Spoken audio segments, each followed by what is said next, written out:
কিন্তু একই অভিযোগ আছে। ছাত্রদল কিন্তু আজকে নির্বাচন কমিশন ঘেরাও করে রেখেছিল, আমি জানি না এখন তাদের অবস্থান আছে কিনা। একই সঙ্গে তারেক রহমান সাহেবও কিন্তু বলছে যে বলতে কষ্ট হয় নির্বাচন কমিশনের নিরপেক্ষতা নিয়ে এই বিএনপি, তারেক রহমান সাহেব বিএনপির চেয়ারম্যান, তিনিও প্রশ্ন তুলেছেন।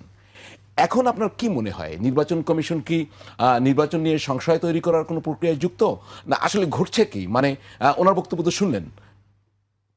জি, আমাদের এনসিপির ভাইদেরকে কোনো নির্বাচন ছাড়াই একবারে ঘোষণা দিয়ে দিলে বেশি ভালো হয়, তাহলে সব সমস্যার সমাধান হয়ে যাবে। কি ঘোষণা? ঘোষণা মানে এমপি বানাই দেবে একবারে ডাইরেক্ট। কোনো কথা তো একবার সেটা বলেননি। এটা বলা লাগে নাকি? এটা বলা লাগে না।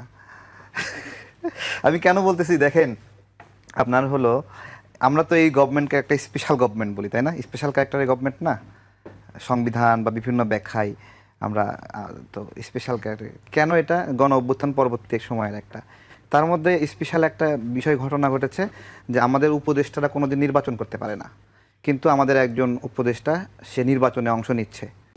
তাহলে সবার আগে বাতিল হওয়ার কথা নাহিদের মনোনয়ন, সেটা কেন উপদেষ্টা হয়ে নির্বাচনে অংশগ্রহণ করছে কেন? জুলাই করেছে, জুলাই করলে সব বৈধ, তাই না? তো দ্বৈত নাগরিকের যে বিষয়টা আসছে, আমাদের এই গণ অভ্যুত্থানের আগে বড় একটা অধ্যায় আছে যে রাজনৈতিক কর্মীরা বড় ধরনের নিপীড়নের শিকার হয়েছে, অনেক অনেক বেশি।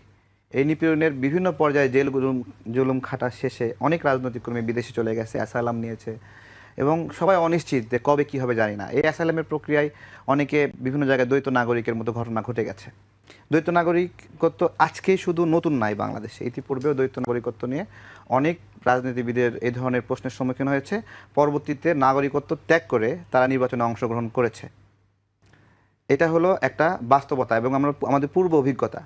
তাহলে যদি স্পেশাল টাইম হিসেবে একটা স্পেশাল নির্বাচন হিসেবে নাগরিকত্ব ত্যাগ করে না, নাগরিকত্ব ত্যাগের আবেদন করে, একটু ক্লিয়ার করে। হয়তো আবেদন করে, একটা প্রক্রিয়ার মধ্যে ত্যাগ হয় না, কিন্তু হ্যাঁ, আবেদনেই ত্যাগ হয় না, কিন্তু আবেদন করে সেটাকে আমি একটু ছেড়ে আপনাকে দিচ্ছে, একটু ওই প্রক্রিয়ার মধ্যে প্রবেশ করা। আবেদন করে উনি নির্বাচন করলেন, পরে নির্বাচনে যদি উনি ইলেক্টেড না হন, তো আবেদনটা প্রত্যাহার করার কিন্তু আইনগত আবার সুযোগ আছে, কিন্তু নাগরিকত্ব বহাল রাখলেন। তো দেখা গেল যে পাশ করলে আমি নাগরিকত্ব ত্যাগ করব, আর পাশ না করলে ত্যাগ করবো না। আমি একটু বলি আপনাকে, একটা প্রশ্ন করে ফেলি, যে আবার দেখা গেছে যে হ্যাঁ উনি নির্বাচিত হলেন, তখন প্রমাণ হলো তিনি দ্বৈত নাগরিক, তখন এটা নিয়ে মামলা করতে হয়। এই মামলায় আল্লাহর রহমতে 5 বছর চলে যায়। এই 5 বছর দেখুন, আমি বলছি যে এই যে আবেদন করলো, আবেদনের পরে আচ্ছা ধরেন কেউ একজন দ্বৈত নাগরিকত্ব না, সে এমপি হয়ে গেছে, দ্বৈত নাগরিকত্ব ছাড়া এমপি হয়ে গেছে, এমপির মেয়াদ শেষে সে দ্বৈত নাগরিকত্ব গ্রহণ করছে, তার ভবিষ্যৎ দ্বৈত নাগরিকত্ব গ্রহণ করার কারণে মানে অতীত এমপি তো বাতিল হয়ে যাবে কিনা? সেটা তো হবে না, সেটা তো হবে না। পরে উনি আর এমপি নির্বাচন করতে পারবেন না। হ্যাঁ, সেটাই বলতেছি, আমাদের সমস্যা কি যে একজন এমপি সেজন্য দ্বৈত নাগরিক না হয় নাকি? বিষয়টা হচ্ছে, আপনি আর কি ক্লিয়ার করি যে দ্বৈত নাগরিকত্ব বাংলাদেশে বৈধ, কিন্তু জনপ্রতিনিধির কথাই বলছি, হ্যাঁ, সরকারি কর্মকর্তার ক্ষেত্রে এটা বৈধ না। জি, ক্লিয়ার করেন। হ্যাঁ, আমি যে দ্বৈত নাগরিকত্ব ত্যাগ করার আবেদন করেছে সেই প্রক্রিয়া সম্পূর্ণ হয়নি, এই তো হয় না। তো এটা একটি কৌশল, আমি আপনাকে বলি, কৌশলটা হচ্ছে এরকম, বিভিন্ন দেশে দ্বৈত নাগরিকত্ব ত্যাগের আবেদনের পর এই প্রক্রিয়া শেষ হতে কোথাও 6 মাস, কোথাও 1 বছর। আমি শেষ করি ভাইয়া, কোথাও 1 বছর লাগে, আমি শেষ করি 1 বছর লাগে। ইতিমধ্যে এই আবেদনের প্রেক্ষিতে যদি নির্বাচনে অংশগ্রহণ করার সুযোগ পান, উনি এমপি হয়ে গেলে তো আবেদনের পর উনি দ্বৈত নাগরিক থাকলেন না। আর যদি এমপি না হন, তাহলে এটা পুনর্বহাল করার সুযোগ আছে। আমি সেটাই বলছি, এমপি হলে আমি দ্বৈত নাগরিকত্ব ছাড়বো, এমপি না হলে ছাড়বো না। এটা কি একটি আপনি সৎকৌশল বলবেন? এমপি না হলে অথবা এমপির মেয়াদ শেষ হলে তো দ্বৈত নাগরিকত্ব হতে পারে, তাই না? সেটাও আমি সেটাই বলছি। দেখুন, আমাদের এই সময়টাতে একটা বড় জুলুমের সময় গেছে, যেই জুলুমের সময়ে রাজনৈতিক কর্মীরা বিশ্বের বিভিন্ন জায়গায় অবস্থান করেছে, সেই অবস্থানের প্রেক্ষিতে দ্বৈত নাগরিকত্ব পরিবেশ সৃষ্টি হয়েছে। আচ্ছা, আমি সেটার কথা বলছি। এখানে তো এমন এক্সেপশনাল কেস ঘটলো যে উপদেষ্টারা নির্বাচন করতে পারে না, করে না, কিন্তু একজন উপদেষ্টা নির্বাচন করছে। আসিফ এখানে নির্বাচন করার জন্য যে নির্বাচন করতে পারে না, আমাদের কি এই যে উপদেষ্টা পরিষদ যেটা গঠন হয়েছে হাইকোর্টের সর্বোচ্চ রেফারেন্সে, এটা কি ধরেন তত্ত্বাবধায়ক সরকার, এখানে কি এই ধরনের কোনো রেস্ট্রিকশন আছে কিনা আমি জানতে চাই। আমি তত্ত্বাবধায়ক সরকার বা আমাদের তত্ত্বাবধায়ক সরকার না, এটা অন্তর্বর্তীকালীন রেস্ট্রিকশন ছিল যে এই সরকার যাবে, তারা কেউ নির্বাচন করতে পারবে না।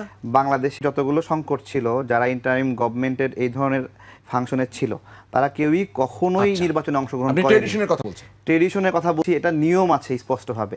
এবং এই গভর্নমেন্টের সময়ে চালাকি করে আমাদের এই যে আমাদের উপদেষ্টারা চালাকি করে এই গভর্নমেন্টের সময়ও একটা প্রস্তাবনা লিখিত আকারে হয়েছিল, সেটা খসড়াও বাইরে এসেছিল যে উপদেষ্টারা নির্বাচন করতে পারবে না, কিন্তু ওই যে মনের মধ্যে দুষ্টামি শয়তানি তারা নির্বাচন করবে, সেই কারণে এই স্বাভাবিক যে নিয়ম যা অন্য তত্ত্বাবধায়ক সরকারের ক্ষেত্রে মানতো, এই তত্ত্বাবধায়ক সরকারের ক্ষেত্রে সেটা মানতে দেয়নি, অন্তর্বর্তী সরকার। হ্যাঁ, এই অন্তর্বর্তীকালীন সরকারের ক্ষেত্রে সেটা মানতে দেয়নি। জি, তাহলে কি দাঁড়াচ্ছে এখন? আমি আপনাকে যে প্রশ্নটি করেছিলাম সেখানে ফিরে আসি।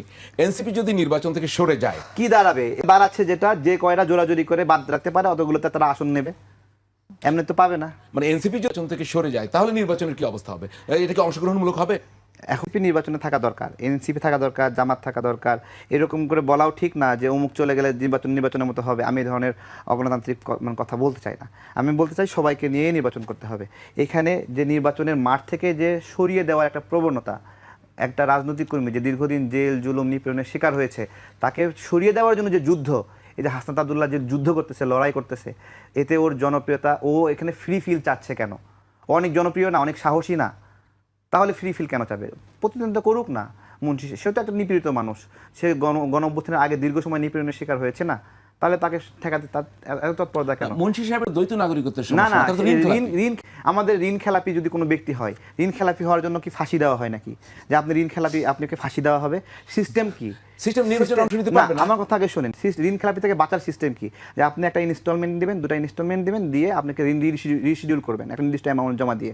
ঋণ রিশিডিউল করলে তো সরকার টাকা ফেরত পাবে নাকি? নাকি ঋণ রিশিডিউল না করে টাকা ফেরত পাবে না? নির্বাচন কমিশনই তো ওনার মনোনয়নের বৈধতা দেয়নি, এখন আপনি সেটা নিয়ে কেন কথা বলছেন? না না, এটা দেয়নি। এখানে হাসনার সামনে দাঁড়ায় আছে, হাসনাতের সামনে লজ্জা পাবে না, এই জন্য দেয়নি। তাই তাছাড়া একজন প্রার্থী কমপ্লেইন করতে পারে না? ডক্টর ইউনূস ঘোষণা করেছে না যে তারা সংসদে যাবে, মন্ত্রী হবে, বিভিন্ন কিছু সবকিছু রেডি করে দিচ্ছে সুন্দরভাবে, পথ পরিষ্কার করছে। এটা ঠিক না, এগুলো গণতান্ত্রিক না। আমি সেম কথাই বলতেছি যে মুন্সি সাহেব এখানে মানে আটকা দিচ্ছে না শুধুমাত্র হাসনাতের জন্য, এরকম করা করে অন্য ক্ষেত্রে করবে না। আমি আপনাকে দায়িত্ব নিয়ে বলতেছি, অন্যের ক্ষেত্রে এটা করবে না, বুঝছেন? এবং এটা যখন যেখানে ঠেকানো দরকার সেখানে ঠেকাবে। এইটাই তো এই মানে জুলাই করে সব বৈধ নাকি বলেন? না, আমি আপনার কথা আপনি বলছেন করুক না, প্রতিযোগিতা করুক, জিতবে। ও তো অনেক জনপ্রিয়তা, ও কেন ভয় পাবে? এটা তো আমার প্রশ্ন।